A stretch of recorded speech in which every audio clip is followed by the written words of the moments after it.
Ha? Ne diyorsun? Ha? Ne diyorsun çocuk?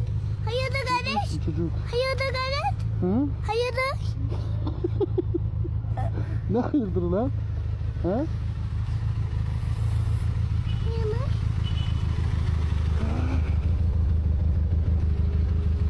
Ne anlatıyordun? Anlat bakayım. Ne anlatıyordun? Hayırdır? Hayırdır? Yok az önce bir şey anlatıyordun ya. Onu anlat bakayım.